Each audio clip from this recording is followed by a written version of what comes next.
Olá, estamos aqui para dar continuidade à nossa terceira unidade da disciplina de prática do processo civil. Falamos nas unidades anteriores sobre as técnicas de elaboração da petição inicial e da resposta do réu. Nessa terceira unidade, nós vamos ter noções da teoria geral dos recursos, ou seja, os recursos que são utilizados na área civil. E o que vem a ser recurso? Inicialmente, vamos tentar conceituar o que seja um recurso. O recurso é um instrumento processual que a lei coloca à disposição daquela parte que está insatisfeita com a decisão, com a sentença judicial, para provocar, dentro de um processo que ainda se encontra em andamento, o reexame daquela decisão judicial, ou pela mesma autoridade que a proferiu, ou então por uma autoridade judiciária superior. Objetivando o quê? Qual é o objetivo do recurso? É reformar, invalidar ou esclarecer a decisão judicial. Mas quem pode recorrer? Quem é parte legítima para recorrer de uma decisão judicial?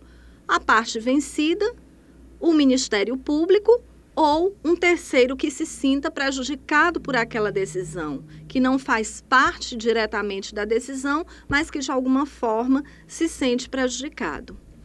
O recurso, ele necessita que haja um juízo de admissibilidade.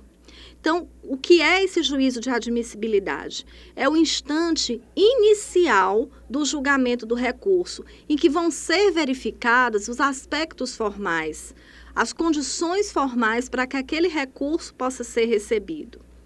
Existem os requisitos intrínsecos e os requisitos extrínsecos. Os requisitos intrínsecos, eles dizem respeito, eles são referentes ao próprio direito de recorrer. Já os extrínsecos, eles são referentes ao modo de se exercer, ao modo de exercício daquele direito de recorrer. Vamos falar de forma detalhada sobre cada um desses requisitos. Começando pelos requisitos intrínsecos, nós temos quais seriam eles? Em primeiro lugar, o cabimento, ou seja, há que se verificar se aquele recurso utilizado, ele é o recurso adequado e lógico que previsto na lei para ser atacada aquela decisão. Em segundo, a legitimidade da parte. Como nós falamos anteriormente, só quem pode recorrer: a parte vencida, o Ministério Público ou o terceiro prejudicado. O interesse em agir. Tem que haver a demonstração do binômio necessidade versus utilidade. O que seria essa necessidade? Não há um outro meio adequado de resolver aquela situação que não seja o recurso. E em segundo, a utilidade, o prejuízo, se não se recorrer daquela decisão, o prejuízo que pode ocorrer para aquela parte. Então, tem que haver o interesse de agir atendendo a esse binômio, necessidade versus utilidade do recurso. O outro requisito intrínseco é a inexistência de fato ou impeditivo ou extintivo do direito de recorrer, que vocês já devem ter visto na disciplina de Direito Processual Civil. Já em relação aos requisitos extrínsecos, nós temos a questão da tempestividade, ou seja, se aquele recurso ele vai ser impetrado dentro do prazo. Tá? Os recursos eles têm um prazo e esse prazo tem que ser obedecido. A regularidade formal. No recurso, há que se seguir uma regularidade em relação às peças processuais. Então, a petição inicial, as razões do recurso, o advogado legalmente constituído, com a assinatura e por aí vai. E o preparo, ou seja, se a parte que está recorrendo, ela tem que pagar as custas do recurso, a não ser que esteja enquadrado dentre aqueles que são pobres na forma da lei e que têm direito, portanto, à gratuidade da justiça. Nós não vamos ver todos os recursos, mas apenas aqueles recursos que são mais utilizados, que são os recursos mais comuns. Então, a gente vai ver trechos, formas de elaboração, formas de identificação dos recursos de apelação, de agravo de instrumento e dos embargos de declaração. Em primeiro lugar, o recurso de apelação. Para que esse recurso ele é utilizado?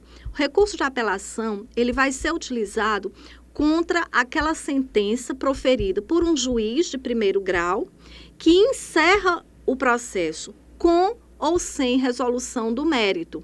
Então, o objetivo do recurso de apelação é reformar ou invalidar aquela sentença proferida pelo juiz de primeiro grau. E, inicialmente, como nós vimos lá na petição inicial e na contestação, a primeira coisa que a gente tem que se preocupar quando elabora um recurso é a questão do endereçamento. A quem nós vamos dirigir esse recurso? Então, temos que ter a preocupação da indicação do órgão judiciário que analisará a petição inicial, ou seja, o juiz que analisou a petição inicial, porque o recurso de apelação vai ser endereçado a ele. Então, excelentíssimo senhor, no exemplo que vocês estão acompanhando pelos nossos slides, o excelentíssimo senhor doutor juiz de direito, e aí nomeia a vara, que vocês já vão ter conhecimento de qual vara foi aquela decisão, cível da comarca de Teresina, Piauí. Então, a apelação ela vai ser dirigida ao prolator da sentença recorrida, ou seja, ao juiz de primeiro grau, conforme está estabelecido no artigo 1010 do novo Código de Processo Civil. A segunda parte do recurso de apelação é a qualificação. Aquilo que a gente viu lá na petição inicial e na contestação vale aqui também para o recurso, ou seja, tem que haver a qualificação. Mas como a gente já teve uma inicial em que, em regra, já foi qualificado, na contestação também, a gente já vai colocar aquela expressão fulano de tal, já devidamente qualificado, porque não há necessidade de repetição sempre daqueles dados pessoais, de endereço, de RG, de CPF, vem a digna presença de Vossa Excelência, por intermédio de seus procuradores, e resignado, ou seja, inconformado com a sentença de folhas. E aí nós colocamos o número da folha daquela sentença judicial. No nosso caso, no nosso exemplo, que julgou improcedentes os pedidos que formulou na ação, aí a gente coloca ação de indenização, seja qual for a ação, que move em face de Beltrano, também já qualificado, interpor recurso de apelação, que requer seja recebido em ambos os efeitos e, após adotadas as cautelas legais, seja remetido ao conhecimento do egrégio Tribunal de Justiça do Estado do Piauí, juntamente com as razões anexas. Pede deferimento, coloca o local e a data e a assinatura com a inscrição do número da ordem da OAB daquele advogado. O endereçamento ao tribunal, ou seja, primeiro nós endereçamos ao juiz de primeiro grau, por fim, ao tribunal. Egrégio Tribunal de Justiça do Estado do Piauí, colenda Câmara Cível, eminente desembargador relator, fulano já devidamente qualificado, comparece perante este respeitável tribunal para oferecer suas razões de apelação, o que faz segundo os fatos e fundamentos jurídicos a seguir expostos. E nessa parte 4, aí nós vamos fazer a exposição dos fatos referentes ao caso. Nós falamos no início que a gente tem que seguir uma ordem, petição inicial, contestação, razões de apelação. Então, o recorrente ele tem que fazer uma síntese, um resumo daquela demanda, tá? Agora, nesse resumo, o que ele vai ter que se ater? Aos itens principais, tanto da petição inicial, quanto da contestação, quanto da sentença, seguindo a esta ordem. Petição, contestação, sentença. Então, não é necessário que seja feita uma descrição minuciosa daqueles fatos, daquelas teses que foram adotadas na petição inicial e na contestação, mas ele tem que se ater, tem que tentar ficar preso realmente àqueles principais argumentos e pedidos, para que não fique muito extensa e não se torne muito cansativa a leitura daquela síntese. Então, o que ele deve evidenciar ao final dessa exposição dos fatos? A sentença. O advogado ele está fazendo o quê? Ele está atacando a sentença. Então, ele deve realçar, sim, a sentença recorrida e a forma como aquela demanda ela foi julgada. Não é obrigatório, mas é interessante, acredito que seja importante, se reproduzir aquele dispositivo, ou seja, aquele trecho da sentença final, porque é ela que nós vamos atacar. Então, é necessário e importante, embora não obrigatório, que esse trecho final da sentença ele seja mencionado quando da exposição dos fatos. E aí a gente tem um exemplo da parte final da narração dos fatos em um recurso de apelação. Ao teor do exposto, os pedidos contidos na exordial, ou seja, na inicial, para condenar as requeridas em solidariedade a pagarem ao autor, a título de danos materiais, a quantia de, coloca o valor, esse valor sempre deve estar tanto em número quanto expressamente, em decorrência das avarias tidas, aí era um caso de uma avaria, de um dano material ocorrido num veículo, além de R$ 500 pelos gastos com os funerais, devendo ambos os valores serem acrescidos de juros de 1% ao mês e correção monetária desde a data do efetivo reembolso. E aí coloca local, data, juiz de direito, isso é o final da sentença. Tá? Então, é o dispositivo final da sentença que o advogado irá reproduzir no seu recurso de apelação. Por parte 5, vamos ver os fundamentos jurídicos do pedido. Ou seja, o recorrente ele deve comprovar os vícios daquela sentença que ensejaram a impetração do recurso e que podem, de alguma forma, invalidar ou reformar aquela sentença. Então, nós temos dois tipos de vício, o chamado error improcedendo, que são os vícios de procedimento, e o error injudicando. O que é esse vício de procedimento? Esse error improcedendo. São erros formais que o juiz vem a cometer e que podem, de alguma forma, viciar, contagiar aquela decisão judicial em si. Por exemplo, o juiz julga extra petita, ou seja, o juiz ele vai julgar uma coisa diversa da que foi pedida. Ou então podem estar fora da decisão recorrida. Um julgamento antecipado da lide que não deveria ter sido feito e o juiz assim o fez. Então, esses são considerados exemplos de vícios de procedimento. Já o erro injudicando, o juiz ele se equivoca, ele se engana no que se refere à apreciação da demanda, ou porque ele erra na própria interpretação da lei, ou porque ele não faz a correta adequação daquela lei abstrata ao caso concreto. Tá?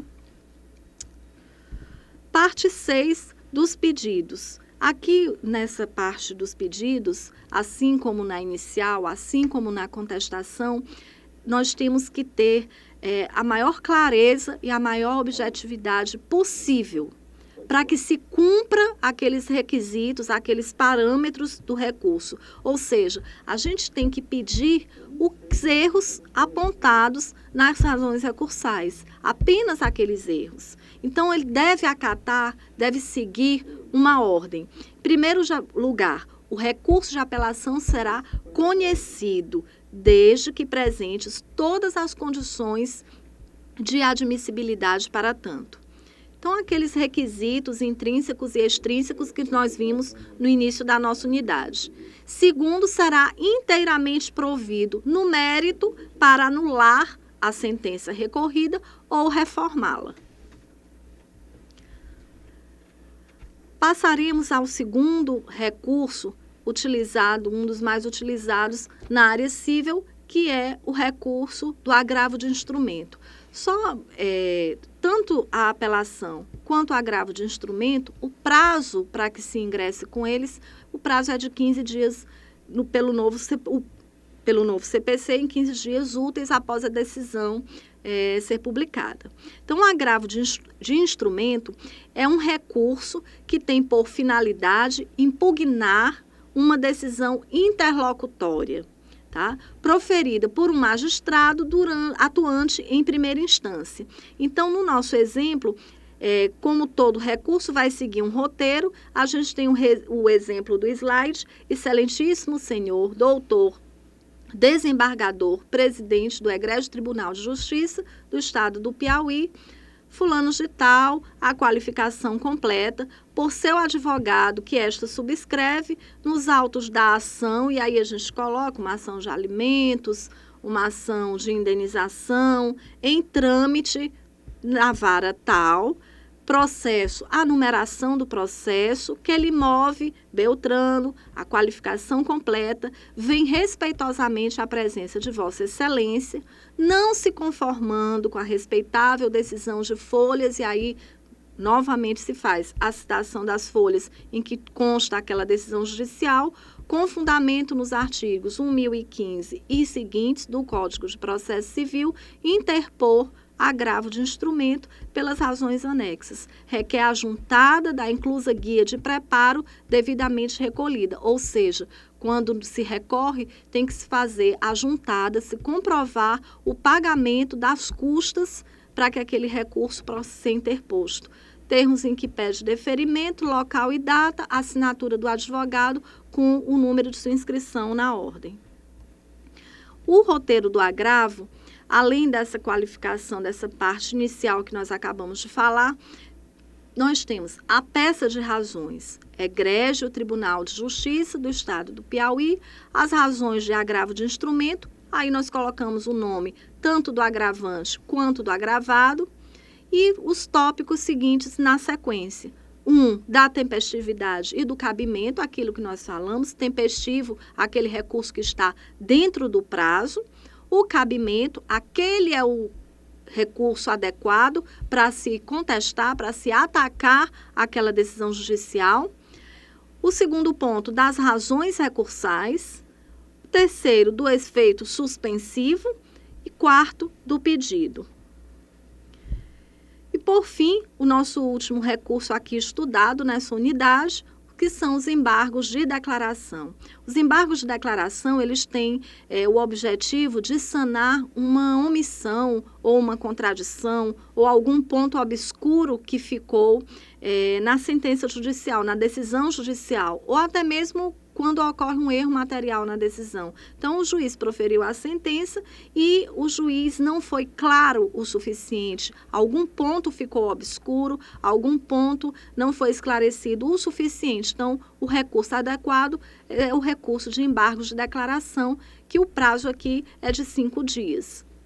Excelentíssimo senhor doutor juiz de direito da Vara Civil da Comarca de Teresina, autos número, nós colocamos a numeração do processo, o nome do embargante, já devidamente qualificado nos autos do processo de número em epígrafe, cuja parte adversa se coloca o nome do embargado, também já devidamente qualificado, vem respeitosamente por seu advogado subscritor, a Vossa Excelência, com fundamento no artigo 1022 do Código de Processo Civil, opor os presentes embargos de declaração em face da decisão de folhas, coloca a numeração das folhas, pelas razões de fato e de direito a seguir aduzidas. E o roteiro dos embargos de declaração vai ter, em primeiro lugar, a síntese da demanda, ou seja, o resumo daquela demanda, daquela decisão embargada. E aqui também se faz a repetição daquela parte final, daquela decisão que se está atacando. Em segundo lugar, vai se falar da omissão, ou da obscuridade, ou da contradição, o que foi entendido que houve na decisão. Como já se afirmou anteriormente, a decisão embargada ou omitiu-se, ou foi contraditória, ou foi obscura em relação a, e aí vai se colocar, vai se especificar o que ficou obscuro, o que foi contraditório na decisão judicial, no que o juiz se omitiu naquela decisão. Tem que explicar fundamentadamente no que consistiu essa omissão, ou essa obscuridade, ou essa contradição. Por fim, a conclusão. Diante de todo o exposto, requer sejam acolhidos os presentes embargos de declaração para para o suprimento da, e aí se repete, a omissão, a obscuridade ou a contradição que tiver havido, para o fim de, e aí vai se colocar o objetivo dos embargos. Coloca data, assinatura e inscrição da ordem. Chegamos ao final de mais uma unidade, nós apenas vimos noções de alguns recursos que são utilizados na área civil. A gente aconselha vocês continuarem a executar as atividades que são propostas e a participar dos fóruns. Obrigada e até a próxima unidade.